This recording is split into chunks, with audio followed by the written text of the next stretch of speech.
নমস্কাৰ, আপোনালোক সকলোৱে নিশ্চয় নেনো কাৰখন দেখিছে।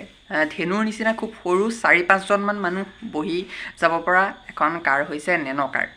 কিন্তু এই নেনো কাৰখনৰ আৱিষ্কাৰৰ আঁৰত এটা ধুনীয়া কাহিনী আছে।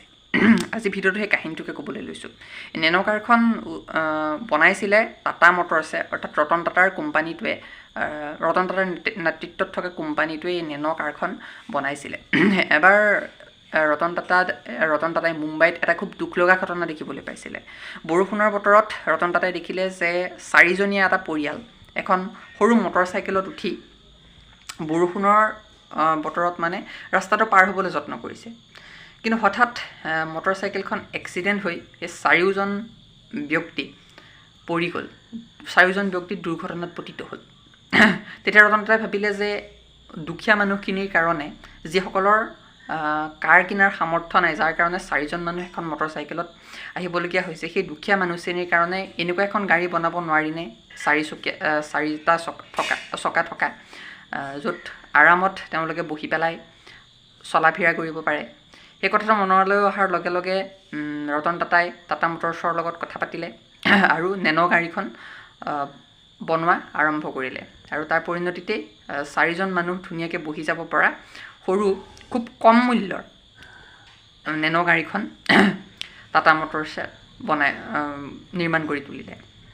তো এইটোৱে আছিলে নেনো গাড়ীখনৰ আৱিষ্কাৰৰ আঁৰত থকা কাহিনীটো। নহ'লে নেনো গাড়ী আৱিষ্কাৰ নহ'লহেঁতেন। কিন্তু খুব দুৰ্ভাগ্যজনক ঘটনা যে নেনো গাড়ীখনৰ যিহেতু দাম যথেষ্ট কম, কাৰণ দুখীয়া মানুহখিনিৰ কাৰণে বনাইছিলে এই গাড়ীখন, মাত্ৰ 1 লাখ টকাত নেনো গাড়ীখন ৰতন টাটাই বিক্ৰী কৰিছিলে। আৰু খুব কম মূল্যৰ হোৱা হেতুকে পৰৱৰ্তী সময়ত গাড়ীখনৰ প্ৰচলন খুব কমি গ'ল, বিক্ৰী কমি গ'ল। আৰু শেষত ৰতন টাটাই এই নেনো গাড়ীৰ বনোৱা ছিষ্টেমটো বন্ধ কৰি দিবলৈ বাধ্য হ'ল।